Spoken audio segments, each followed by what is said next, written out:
rekan-rekan semua, yaitu berkaitan dengan budaya positif. Oke, langsung aja saya mulai ya.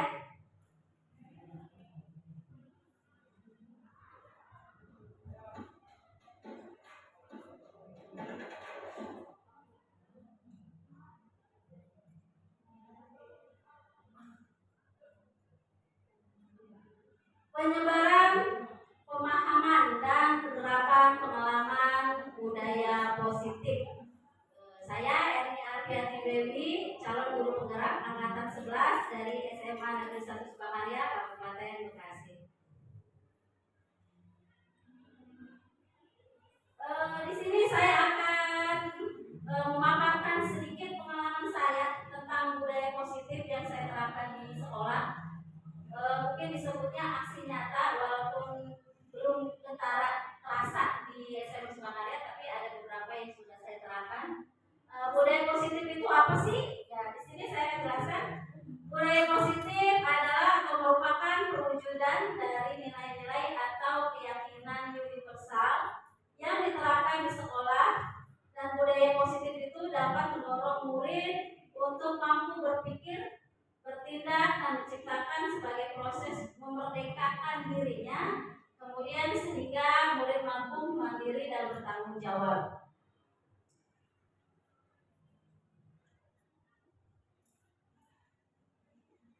Oke, konsep inti budaya positif. Jadi yang akan saya jelaskan di sini ada 7 poin.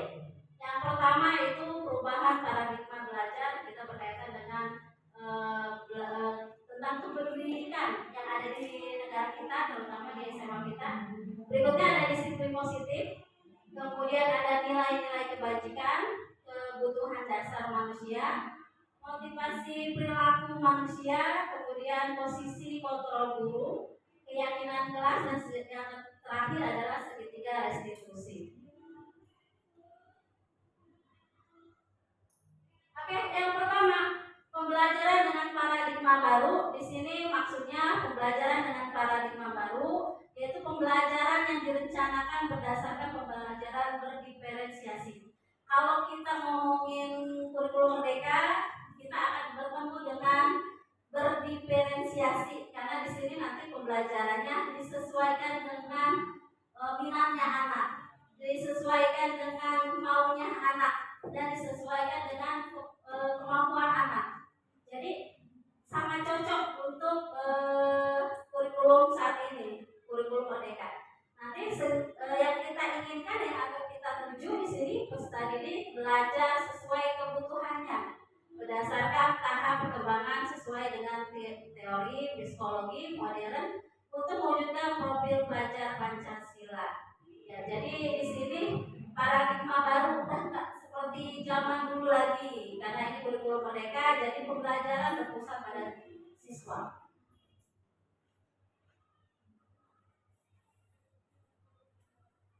Berikutnya ada disiplin positif. Disiplin positif adalah pembiasaan atau hal yang baik mencakup sikap atau perilaku maupun tutur kata. Di sini disiplin positif juga merupakan salah satu cara menerapkan disiplin yang bertujuan untuk menumbuh, sadarkan, serta memperdayakan peserta didik tanpa imbalan atau penghargaan atau ancaman maupun hukuman.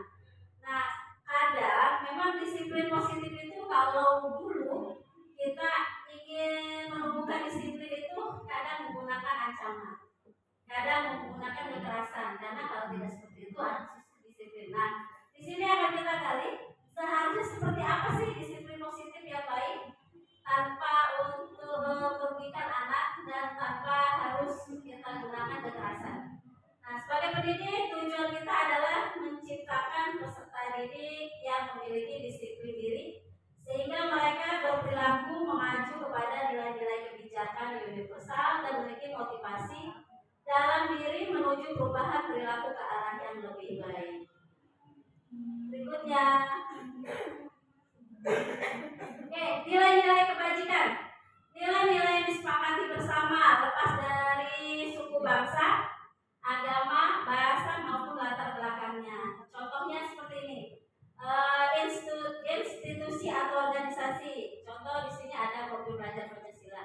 nilai-nilai kebajikannya yang kita tahu itu ada beriman dan bertakwa kepada Tuhan Yang Maha Esa, kemudian berkebinekaan global, ada gotong royong, ada mandiri, kreatif, dan berkenalan kritis.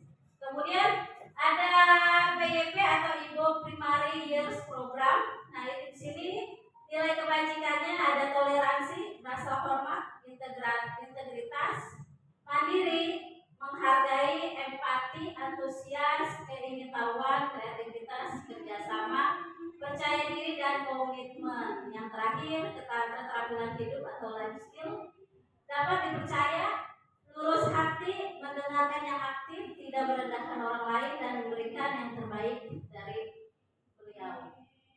Kemudian yang keempat, kebutuhan dasar manusia.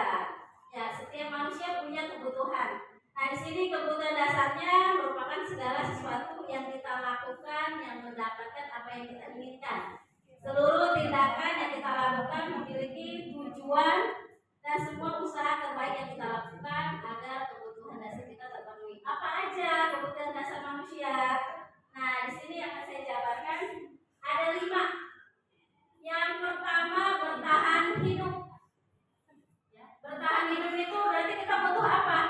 Butuh makanan, pakaian, tempat tinggal, keamanan, dan kesehatan. Yang kedua, kasih sayang dan rasa diterima. Rasa diterima, dipedulikan, berbagi, kerjasama, dan menjadi bagian dalam kelompok. Yang ketiga, penguasaan. Harga diri, keinginan untuk dianggap, ingin memimpin, berprestasi, diakui, dan didengarkan. Kebebasan, untuk mandiri, melakukan pilihan, mencoba hal yang baru, mampu mengendalikan arah dirinya. Yang terakhir adalah kesenangan, bermain, humor, antusias, dan tertawa. Itu adalah 5 kebutuhan dasar manusia. Berikutnya ada motivasi perilaku manusia. Jadi ada motivasi ekstrinsik, ada intrinsik. Yang pertama ada untuk menghindari ketidaknyamanan atau hukuman. Jadi kadang-kadang orang melakukan sesuatu itu ada motivasinya, ada dorongan ekstrinsik, ada intrinsik. Yang ekstrinsik itu tadi yang pertama karena menghindari hukuman. Berikutnya untuk mendapatkan imbalan. Kadang-kadang kita melakukan sesuatu kalau nggak ada penghargaannya, nggak ada imbalannya, kadang-kadang kurang termotivasi ya. Yang terakhir adalah intrinsik di sini untuk menjadi orang yang mereka inginkan, menghargai diri sendiri dengan nilai-nilai yang mereka percayai. Kadang-kadang tidak bisa menjadi diri sendiri, tapi hanya ingin dilihat orang lain, jadi harus berubah menjadi apa yang mereka inginkan. Itu 3 motivasi perilaku manusia. Nah, di sini kita mau bicara disiplin positif. Nah, di dalamnya nanti ada hukuman, ada konsekuensi, ada restitusi. Sekilas sebenarnya mirip, tapi dalam pelaksanaannya sebenarnya berbeda. Hukuman itu tidak terencana, kadang-kadang dadakan. Kita memberikan hukuman. Kemudian murid tidak tahu apa yang terjadi, tidak terlibatkan. Berikutnya bersifat satu arah, kemudian berupa hukuman fisik atau psikis. Yang kedua, konsekuensi. Itu berbeda dengan hukuman. Ya, jabarannya terencana atau disepakati. Jadi ada 12 pihak menyetujui bahwa jika melanggar suatu kebijakan hukumannya harus seperti apa atau konsekuensinya harus seperti apa. Jadi harus ada interaksi. Berikutnya, murid tetap dibuat tidak nyaman. Terakhir, sikap guru selalu memonitor murid, jadi pemantau. Yang terakhir, restitusi. Nah, ini adalah restitusi yang akan kita gunakan di sekolah, karena restitusi ini lebih ke arah untuk tidak menghukum atau tidak membuat anak jerah, tapi mengakui di mana kekurangannya, mengakui di mana kesalahannya, dan mampu untuk memperbaikinya tanpa paksaan ya.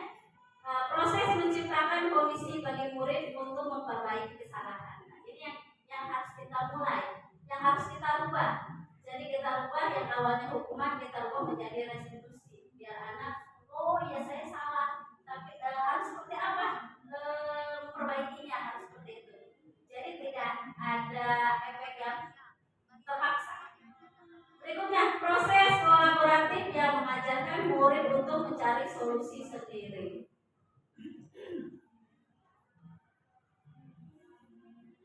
Kelima, posisi kontrol guru. Nah, di sini berkaitan dengan restitusi, nanti guru itu ada di 5 posisi.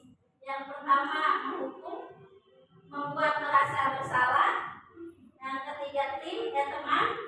Yang keempat pemantau. Yang terakhir manajer.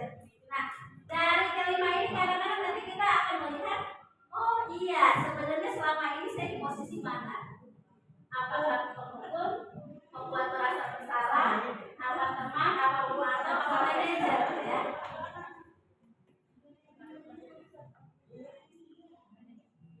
Oke, contoh. Nah, ini kita ambil contoh yang biasa terjadi di kehidupan sehari-hari, apalagi di sekolah.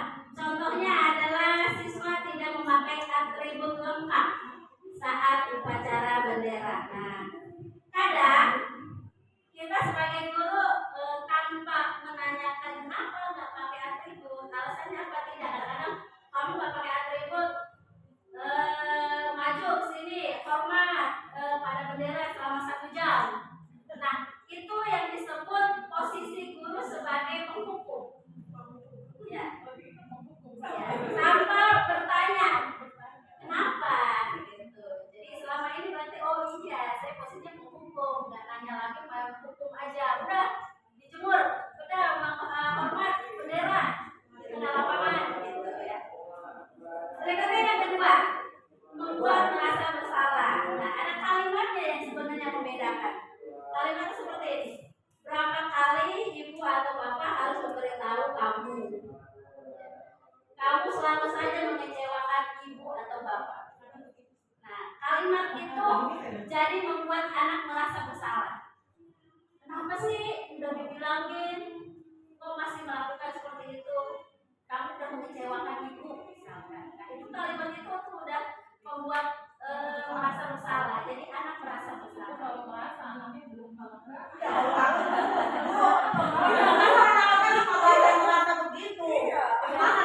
kadang-kadang memang ya ada yang seperti itu, tidak peka ya. Nah, berarti untuk sikap atau penerapan pembuat merasa bersalah yang mempan nanti kalau di sini. Oke, kita lihat berikutnya. Yang ketiga, memposisikan diri kita sebagai guru tapi menjadi teman. Kalimatnya contohnya seperti ini. Ayo dong ikut aturan sekolah, tolong bantu ibu atau bapak ya, sekali ini aja. Lain-kali jangan berbuat seperti ini lagi. Nah, itu kalimat sebagai teman. Jadi kita ajak siswa kita bahwa kamu itu salah, tapi ayo dong diperbaiki. Jadi posisi ini disebut posisi kita sebagai teman. Ya. Yang keempat ada pemantau. Jadi memantau aja, memperhatikan. Kalimatnya seperti ini. Kamu sudah melanggar peraturan sekolah. Kamu tahu konsekuensinya ya. Setelah upacara kamu beli atributnya ke koperasi dan jangan diulangi lagi. Nah, itu pemantau. Ya, tidak memberi hukuman tapi mengingatkan bahwa kamu salah. Terus kamu harus tahu ada konsekuensi. Ya silakan diperbaiki. Kita mantap juga goyang. Yang mana? Tapi kalau membuat merasa bersalah, kalimatnya lebih nusuk. Ya, kalimatnya lebih kena di hati. Yang terakhir, nah mungkin ini yang lebih bagus bisa diterapkan karena ini ada proses pendidikannya. Ya, manajer di sini, yaitu kalimatnya seperti ini. Apakah kamu tahu kesalahan kamu? Jadi diingatkan dulu ke anaknya.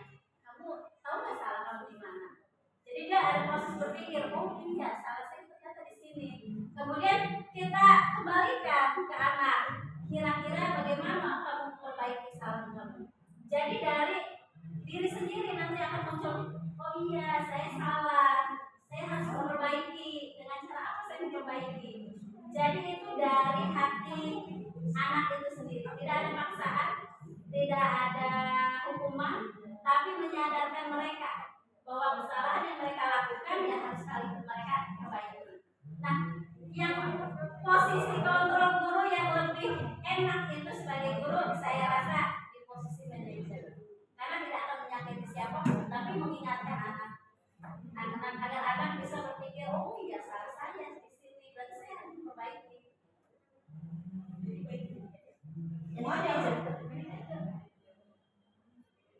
Oke, sekarang saya coba. Ada kalimat, saya ingin tahu kira-kira maksudnya kemana? Posisi kontrol apa? Posisi kontrol apakah aku? Kedua tadinya, kedua. Saya kecewa sekali dengan kamu. Kedua kayak Ya, itu. Jadi saya ngomong gitu. Jadi membuat merasa bersalah, ada rasa kecewa gitu. Jadi ditekankan merasa kecewa. Berikutnya yang kedua, kamu tidak pernah benar melakukannya. Nah, kalau ini gimana? Hukum.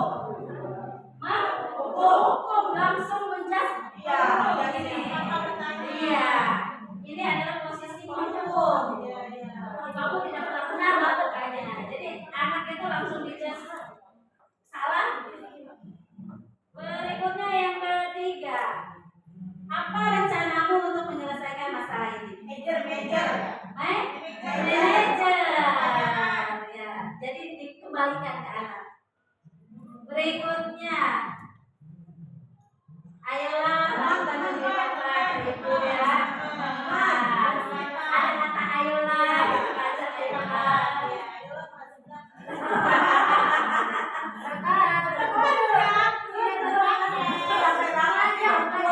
Tahu banget ya, udah jam makan siang. Oke, yang terakhir ini, kamu tidak akan mendapat nilai jika tidak mengerjakan tugas. Satu lagi tuh apa sih? Pemantau. Oke, berarti dari contoh 5 contoh ini ternyata sudah kenal, udah paham ya. Kalau kita saja sih Bu. Ternyata ada pembeda ya dari posisi kontrol guru itu seperti apa? saya semuanya anjing. Iya.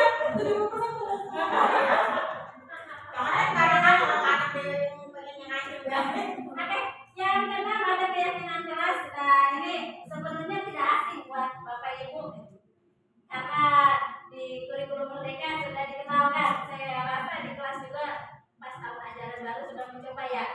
Ada keyakinan kelas, ada keyakinan mata pelajaran, ya. Nah, di sini ada pertanyaan saya. Kadang ada sulit untuk membedakan apa itu keyakinan kelas. Kenapa bukan peraturan kelas? Ada yang kelas, ada yang tahu apa bedanya keyakinan kelas dengan peraturan kelas?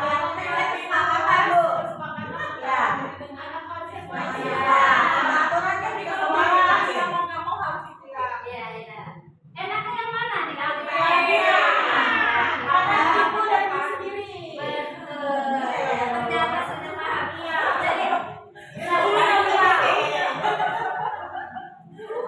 berarti lebih enak keyakinan kelas, karena kalau dalam keyakinan kelas itu ada kesepakatan. Sebenarnya itu maunya anak. Jadi kita hanya oh iya, nanti kalian maunya seperti ini kita dukung, asalkan nanti tidak dilanggar. Karena kalau dilanggar berarti ada konsekuensinya, ya. Nah kalau peraturan memang sudah saklek dari misalnya ya dari sekolah misalkan peraturan begini gitu. Jadi kita mau tidak mau harus mengikuti ya, kayak itu keyakinan kelas. Oke, di sini nah pembentukan keyakinan kelas, walaupun Bapak Ibu sudah pernah melaksanakan, sedikit saya kupas tentang pembentukan keyakinan kelas. Yang pertama bersifat abstrak, berikutnya berupa pernyataan universal, dibuat dalam pernyataan positif, kemudian sedikit saja agar mudah diingat, jangan terlalu banyak kalimatnya, kadang-kadang lupa.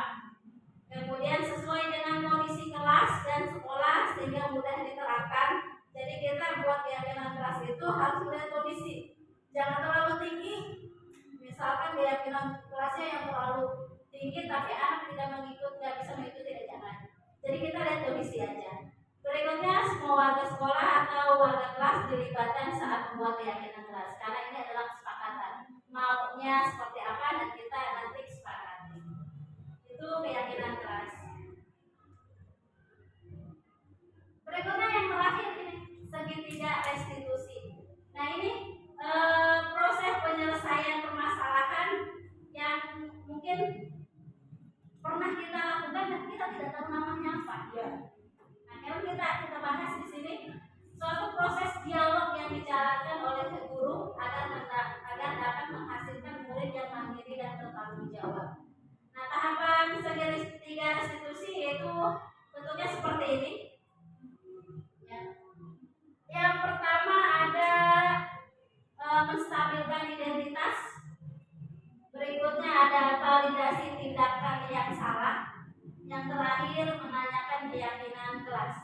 Nah, dari ketiga tahapan ini nanti saya akan berikan contoh ya.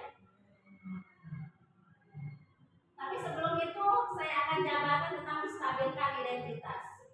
Nah, berdasarkan prinsip atau membuat kesalahan adalah bagian dari proses pembelajaran. Jadi kita harus meyakini bahwa proses kesalahan yang dilakukan anak itu adalah sebagai proses pembelajaran. Di sini contoh kalimat yang biasa digunakan dalam penyelesaian permasalahannya yaitu contohnya berbuat salah itu wajar. Nah, kalimat berbuat salah itu wajar itu menyadarkan anak atau menstabilkan identitas. Oh iya, posisi saya ini salah, tapi sebenarnya itu wajar karena semua orang bisa pernah melakukan. Berikutnya, tidak ada manusia yang sempurna atau bapak ibu juga pernah melakukan itu. Ibu atau bapak tidak mau mencari siapa yang salah, tapi ibu bapak ingin mencari solusi dari permasalahan ini. Kemudian yang terakhir, kamu berhak merasa seperti itu. Jadi kalimat-kalimat ini yang biasa digunakan dalam penyelesaian masalah yang disebut menstabilkan identitas. Berikutnya,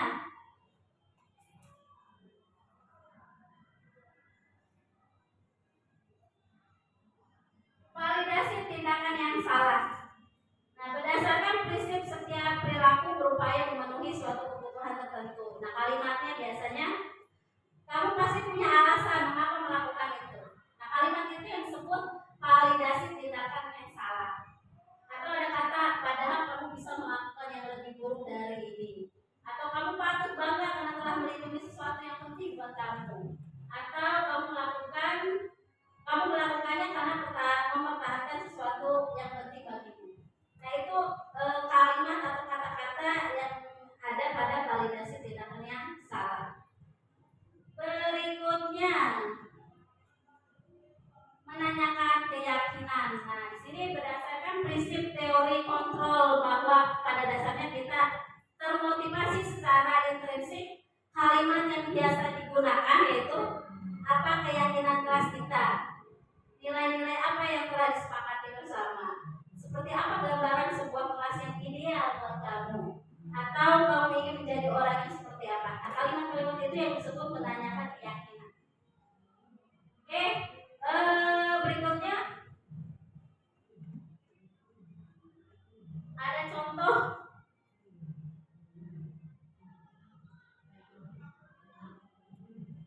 Mudah-mudahan bisa dibuka.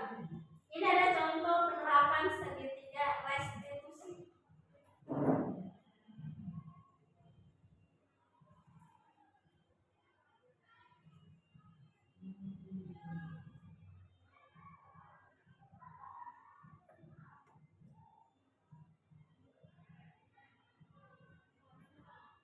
Suara ada ya?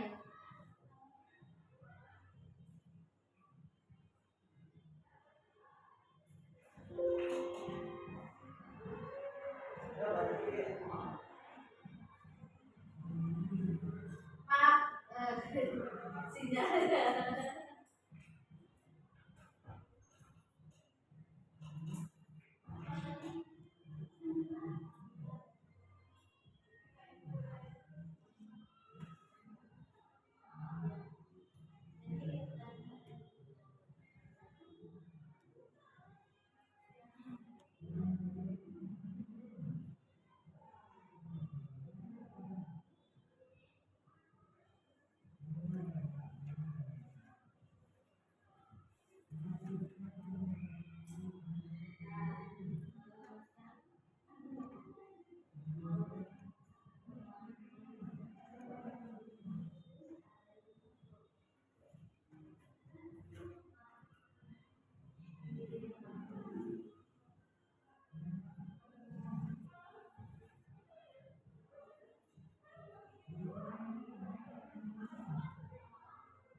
Kalimat ibu tidak mencari siapa yang salah ini adalah menstabilkan identitas. Jadi ada kata yang saya katakan ke anak saya di sini bahwa ibu tidak mencari siapa yang salah.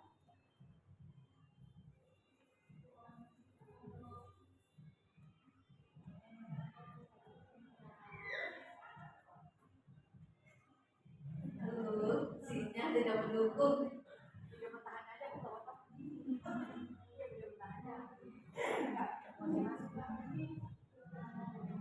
Di luar PPT-nya, oke, bentar.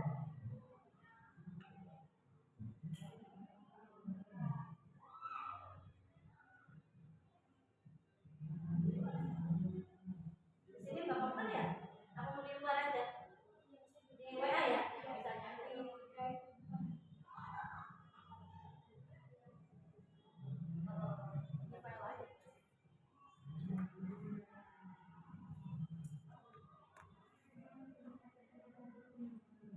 Contoh tindakan restitusi maka ditonton dulu.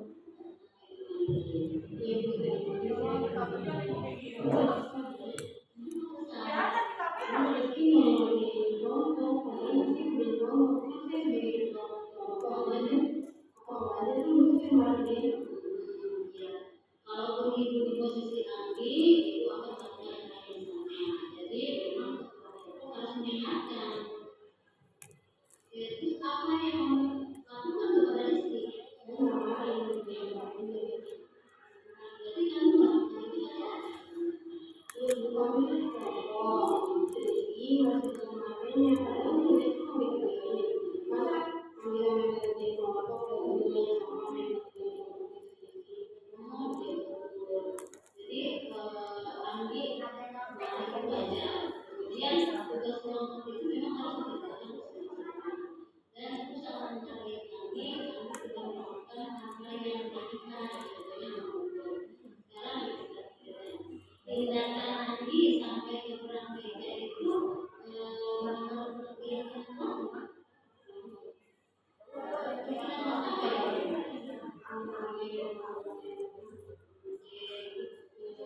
menurut Andi saling menghargai dan menghormati kalau memang itu penting berarti harusnya Andi seperti apa menghadapinya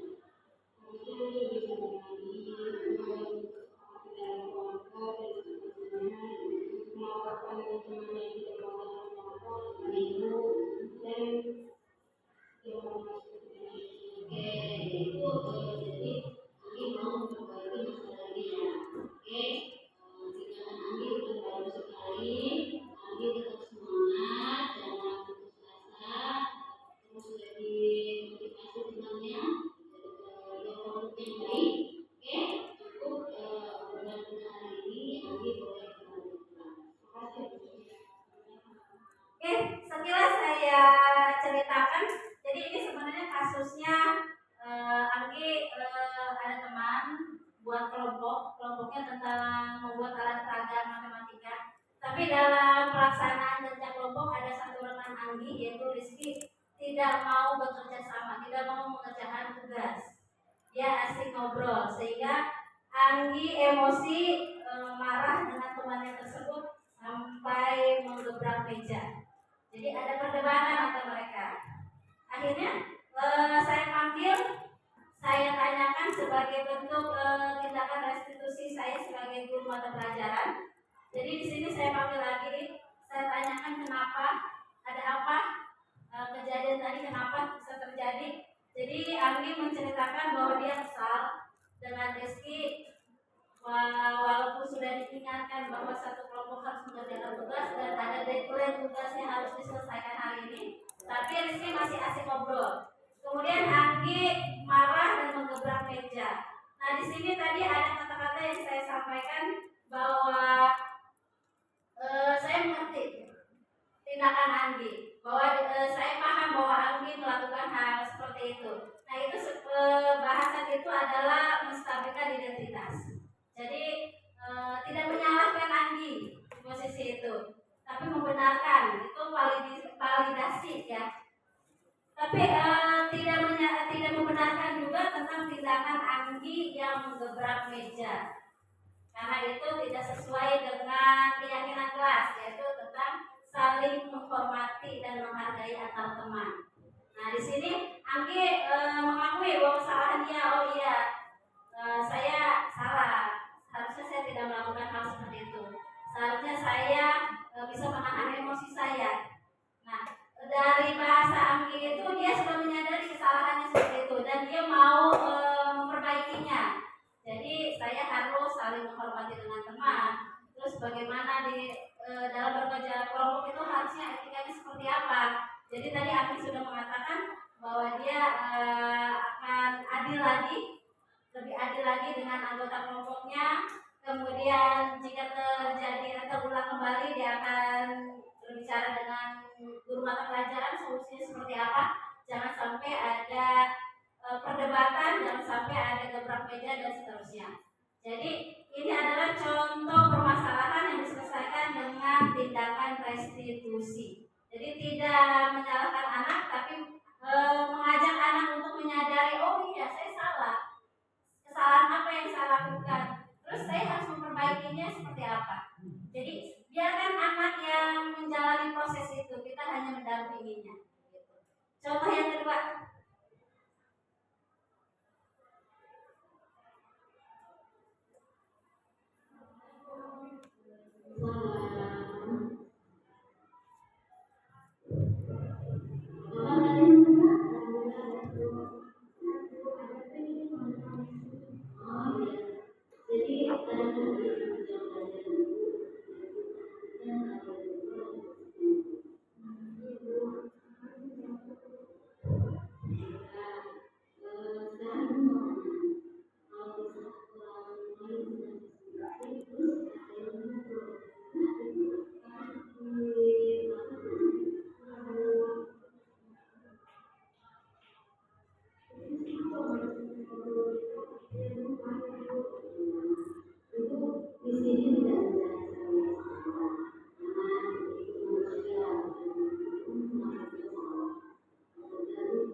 dia asik ngobrol sehingga mengganggu presentasi temannya.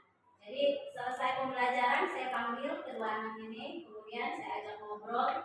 Kenapa bisa ngobrol di saat temannya sedang presentasi? Terus apa yang diobrolin? Nah, mereka bercerita bahwa mereka itu sedang asik ngobrol pelajaran fisika. Jadi ada tugas yang belum selesai, kemudian Fitri menjelaskan ke temannya, ke Suci, tentang penyelesaian fisika. Nah, di sini saya ajak untuk anak menyadari kesalahannya di mana dan keyakinan kelas apa yang telah dilanggar. Mereka telah memahami bahwa keyakinan kelas yang dilanggar itu saling menghormati antar teman. Di saat temannya presentasi seharusnya memang mendengarkan. Jadi setelah mereka tahu kesalahannya di mana, mereka tahu juga gimana cara memperbaikinya. Seharusnya ngobrol itu kapan dilakukan. Jadi tadi dari pembicaraan tadi dengan saya bahwa Fitri mengakui bahwa sebaiknya ngobrol pelajaran lain itu setelah pelajaran matematika selesai. Jadi setelah selesai boleh ngobrol.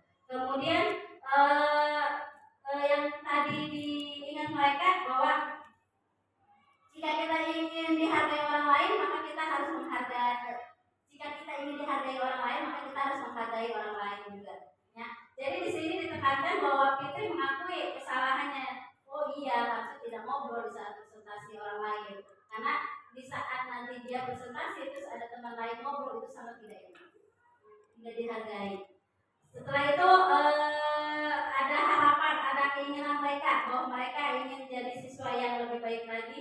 Jadi ingin memperbaiki suatu saat tidak akan terulang lagi. Nah, itu bentuk suatu solusi penyelesaian permasalahan menggunakan tindakan restitusi.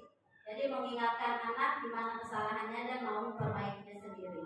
Ya, tadi dua contoh tindakan restitusi semoga mendapat buat Bapak Ibu mendapatkan sedikit gambaran bahwa dalam penyelesaian masalah kita tidak harus dengan kekerasan, kita dengan bicara, dengan mengajak anak ngobrol dan anak mengakui kesalahannya di mana dan mengerti apa solusi yang harus dilakukan, itu sebenarnya penyelesaian yang lebih baik. Apalagi kita guru, calon pendidik, yang kita didik itu manusia yang punya rasa. Jadi untuk kedepannya mungkin untuk tindakan hukum dan sebagainya harus dikurangi atau harus dihilangkan. Kita bisa gunakan penyelesaian permasalahan dengan menggunakan tindakan restitusi. Begitu. Berikutnya ada video tentang keyakinan kelas. Oke, saya keluar dulu.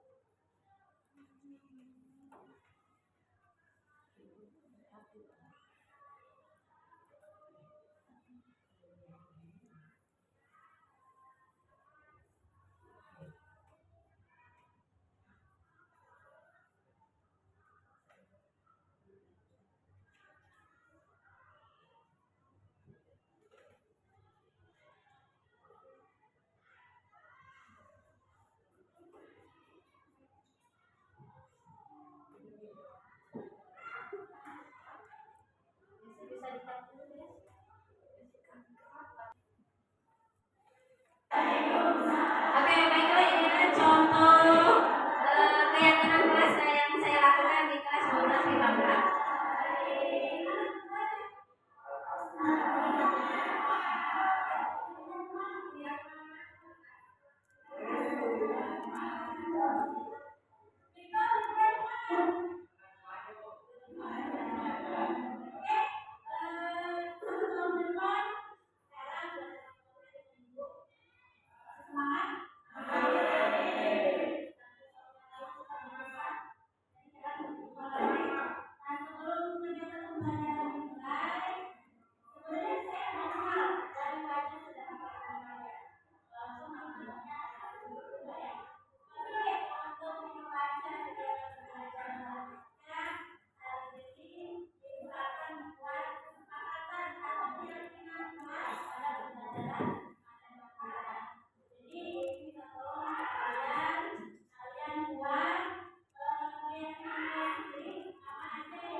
Oh iya, untuk keyakinan kelas setiap mata pelajaran itu berbeda ya.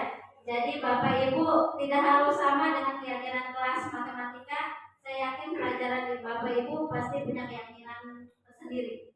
Nah kalau matematika keyakinannya seperti itu untuk di kelas 12 MIPA 4. Bisa jadi nanti di kelas 12 MIPA yang lain berbeda.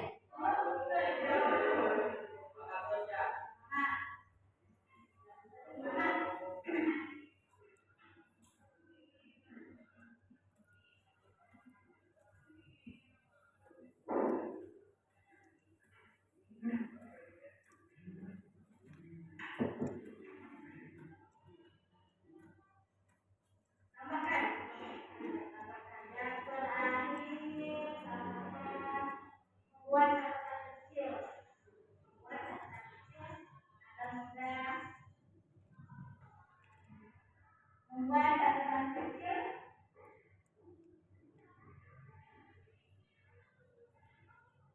Buat catatan kecil rumus agar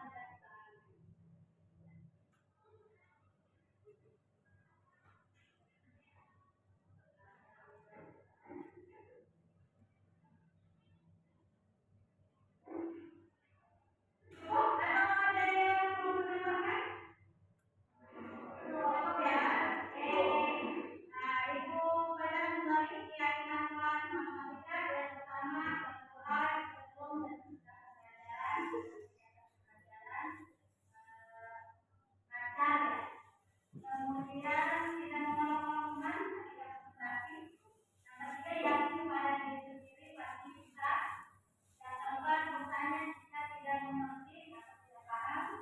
Yang kelima selalu semangat dan bahagia. Yang terakhir untuk catatan kecil rumus agar mudah dipahami. Cukup ya? Ini yang kita maksudnya ya.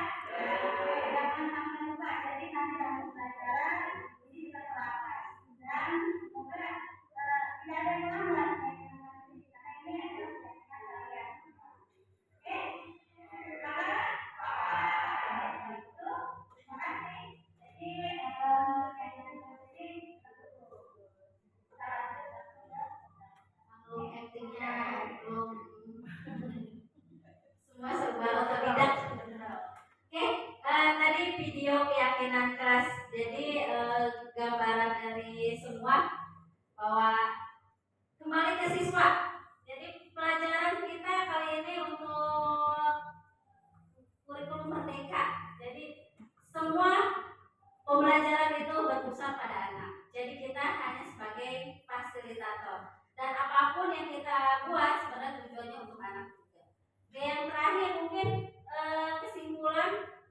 Jadi saya harus masuk lagi ke tanpa. Oke, penutup di sini. Atau sebelum penutup ada yang ingin disampaikan dari Bapak Ibu tentang pembahasan saya tadi tentang budaya positif ya, budaya positif, dan itu adalah beberapa contoh yang saya lakukan di sekolah di SMA 1 Sukakarya. Walaupun semuanya membutuhkan proses, tapi ada beberapa tindakan yang sudah saya lakukan. Salah satunya itu tentang keyakinan kelas, kemudian tindakan restitusi yang saya lakukan. Adakah tanggapan dari Bapak Ibu berkaitan yang saya sampaikan? Misalkan, oh iya ternyata selama ini saya sudah melakukan segitiga restitusi, tapi kita nggak tahu namanya, tentang penyelesaian permasalahan dengan siswa-siswi kita. Silakan, ada yang mau menambahkan atau ada yang menanggapi apa yang saya sampaikan untuk memperlambat.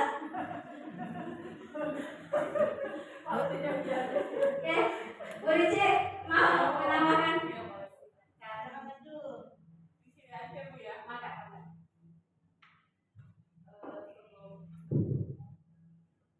Sebelumnya terima kasih Bu Ani untuk kesempatannya. Saya sangat aktif sekali ya Bu ya. Hari ini dapatkan pelajaran yang begitu berharga. Yang pertama itu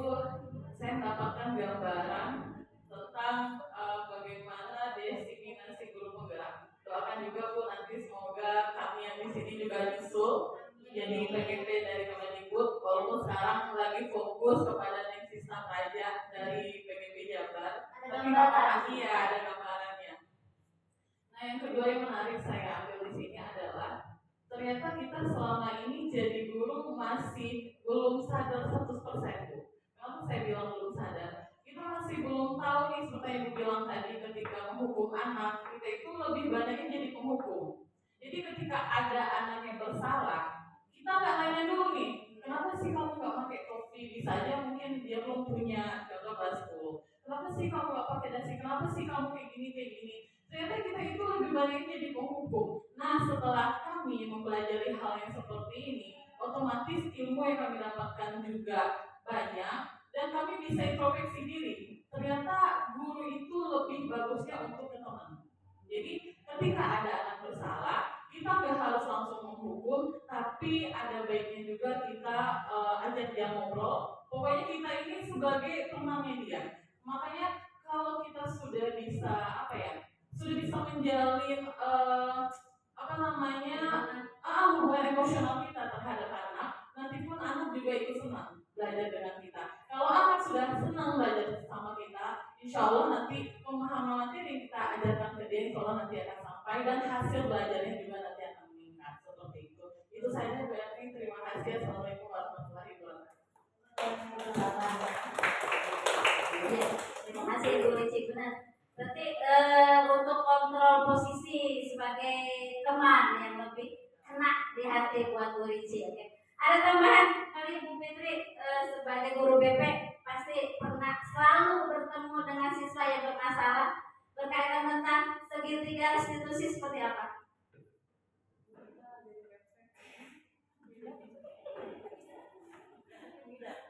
Ya, bismillahirrahmanirrahim. Assalamualaikum warahmatullahi wabarakatuh. Waalaikumsalam. Terima kasih Bu. Dan sebagai teman pun dia sadar gitu. Tapi kalau misalnya yang udah jadi teman, sudah disadarkan, sudah di buku, bahkan sudah sampai buku, terus sadar jadi manajer pun gak sadar itu sampai kepusingan kalau kadang udah dari BK sampai bertahap ke ditangani sama kesiswaan kayak gitu sama wakil kepala sekolah seperti itu ya. Jadi ya kesimpulannya ya anaknya seperti yang yang kita pelajari di kurikulum Merdeka ya, memang semua anak itu unik gitu, semua anak itu unik dan kita bisa menggunakan semua pendekatannya itu tergantung sama siswanya seperti itu mungkin ya Bu ya. Terima kasih. Wassalamualaikum warahmatullahi wabarakatuh. Oke, terima kasih Bu Fitri. Ya, ternyata kalau menjadi guru BK terima kasih Bu Fitri. Ternyata kalau menjadi guru BK semua posisi telah dicoba ya. Menjadi teman, jadi penghukum, kemudian jadi pembuat merasa bersalah, jadi pemantau, yang terakhir jadi manajer juga. Dan tergantung dengan siapa atau dengan anak yang seperti apa. Ya. Oke, cukup sekian ya. Oke, di sini ada penutup di sini. Dalam penerapan program disiplin positif, hendaknya guru memiliki standar kepribadian, profesional dan sosial yang baik, di mana guru mampu merefleksikan dirinya dalam posisi kontrol saat ini. Bagaimana berjalannya dirinya sebagai among atau manajer yang menuntun murid-muridnya menjadi insan yang mandiri, merdeka, bertanggung jawab. Nah, ini dari Standar Nasional Pendidikan. Oke, terima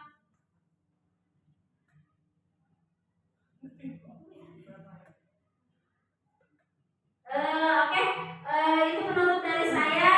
Mungkin ada tambahan lagi. Oke, mungkin ada sedikit kali ya. Mulai ngantuk. Sebelum ditutup kita breaking dulu. Walaupun ini mungkin breakingnya dadakan.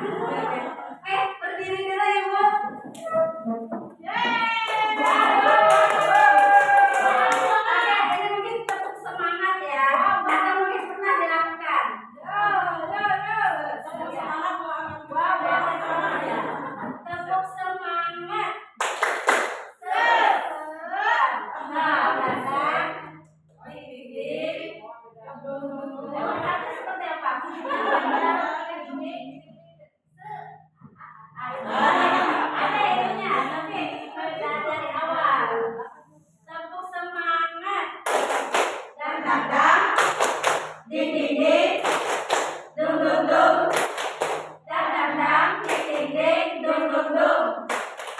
Se aha aha ha, aha aha ha, aha aha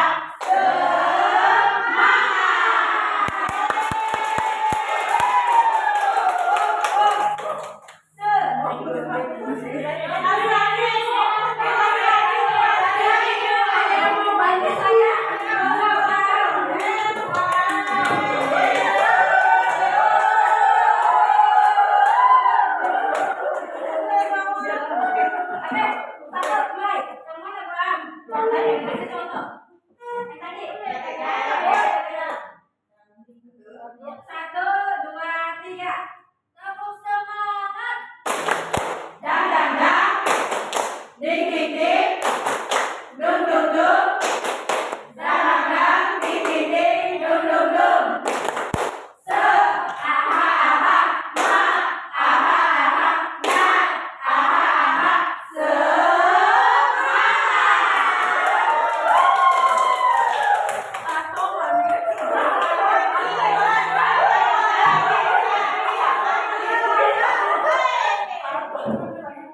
Oke, terima kasih. Saya ucapkan terima kasih. Berarti hari ini sangat seru, sangat menjadi kenangan buat saya. Terima kasih sudah datang di kegiatan hari ini. Walaupun habis lomba ada capeknya dikit, ada laparnya dikit. Ya banyak laporan. Oh, dapatnya banyak. Oke, terima kasih. Semoga apa yang saya sampaikan bermanfaat buat Bapak Ibu, dan kita bisa menggunakan, kita bisa memakai segitiga restitusi yang tadi saya jabarkan atau keyakinan keras di kegiatan pembelajaran kita. Assalamualaikum warahmatullahi wabarakatuh. Setelah mendengarkan apa yang disampaikan oleh Bu Erni tentang budaya positif, sangat menginspirasi saya, terutama dalam penyelesaian masalah dengan metode segitiga restitusi. Dan saya baru tahu ternyata dulu pun saya melakukan itu dalam penyelesaian masalah itu tetapi saya tidak tahu namanya. Terima kasih ilmunya. Semangat terus Bu Erni dalam pelatihan guru penggeraknya. Semoga ilmunya bisa diterapkan di sekolah kita di SMAN 1 Sukakarya dan bisa diikuti oleh rekan-rekan yang lainnya untuk segera menjadi calon guru penggerak. Terima kasih. Wassalamualaikum warahmatullahi wabarakatuh.